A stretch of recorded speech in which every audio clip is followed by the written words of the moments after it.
विष्णु भगवान की जय, बोल तुलसा महारानी की जय। श्रीमन नारायण नारायण नारायण, भजमन नारायण नारायण नारायण, लक्ष्मी नारायण नारायण, बोल विष्णु भगवान की जय। तुलसा महारानी की जय, बोल कार्तिक महात्मा, बोल बांके बिहारी लाल की जय। अभी तक आपको हमने 28वें अध्याय तक सुनाया है। अब आपको 29वां अध्याय सुनाते हैं, ध्यान से सुने, बहुत महत्व है आखिरी अध्यायों का। राजा पृथु पूछने लगे कि हे नारद जी, आप वेद शास्त्र तथा पुराणों के जानने वाले हैं, सो कृपा करके यह बताइए कि किस देवता की कितनी कितनी परिक्रमा होती है और उनका क्या फल होता है। यह वार्ता सुनकर नारद जी कहने लगे कि देवी का एक सूर्य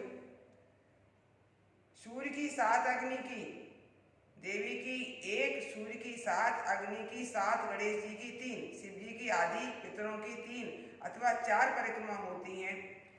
इस संबंध में ब्रह्मा जी का कहा हुआ यह इतिहास सुनो, जिसमें बृहस्पति जी तथा इंद्र का संवाद है।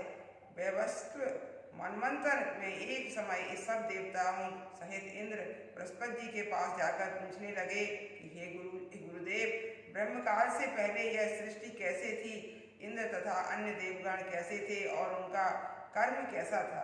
यह सुनकर बृहस्पति जी कहने लगे, उस समय की बात तो हम भी नहीं बता सकते, क्योंकि उस समय 6 मनवंतर बीत चुके हैं। परंतु आपके ही नगर में एक सुधर्मा नाम वाला है, वह सब कुछ बता सकता है, अतएव उसके पास चलिए। तब बृहस्पति जी सब देवताओं तथा इंद्र के साथ लेकर सुधर्मा के पास आए। सुधर्मा ने गुरुजी सहित इंद्रादि देवों को पूजन तथा आदर सत्कार किया। इंद्र सुधर्मा की राज्य लक्ष्मी तथा वैभव देखकर दंग रह गया। तत्पश्चात कहने लगा कि हे सुधर्मा, इतनी लक्ष्मी तुमको कैसे प्राप्त हुई? तुमने कौन सा यज्ञ, दान अथवा तप किया था तथा ब्रह्मकल्प से पहले की बात तुम कैसे जानते हो? यह सब हमसे कहो। सुधर्मा कहने लगा, हे इंद्र, जब चारों युगों की 1000 चौकड़ी बीत चुकी जाती है तथा ब्रह्म का एक दिन होता है, एक दिन में 14 मनु और इंद्र होते हैं। जब हम विष्णु लोक में थे तब हम वहाँ पर रहते हमारे सामने इतने ब्रह्म हो चुके थे कि इनकी हम गिनती नहीं कर सकते।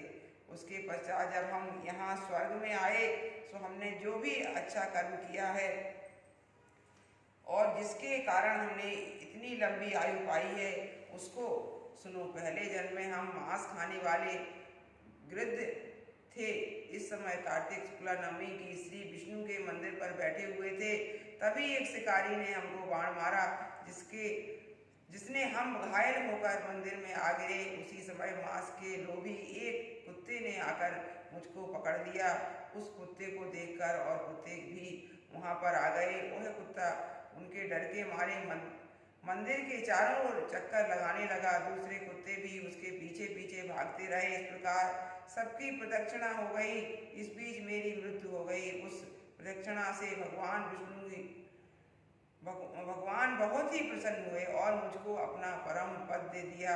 यह बात सुनकर इंद्र को अत्यंत प्रसन्नता हुई और उन्होंने विधि पूर्वक भगवान का पूजन तथा प्रदक्षिणा की। नारद जी कहते हैं, हे राजन, कार्तिक शुक्ला नवमी को ब्राह्मण, गौ, देवालय, तुलसी, वन, साधु, बैरागी, जीवन मुक्त गृहस्थ, वेद, उपवेद तथा पुराण, यह सब ग्राम में ही वास करते हैं। यदि ग्राम की प्रदक्षिणा करनी हो तो प्रातः काल उठकर स्नानादि क्रिया से निवृत्त हो, कमंडल हाथ में ले नमो भगवते वासुदेवाय मंत्र का जाप करता हुआ सूर्योदय से पूर्व ही प्रारंभ करे। ब्राह्मण, देव स्थान तथा सालिग्राम की मूर्ति की प्रदक्षिणा सूर्योदय के बाद भी की जा सकती है।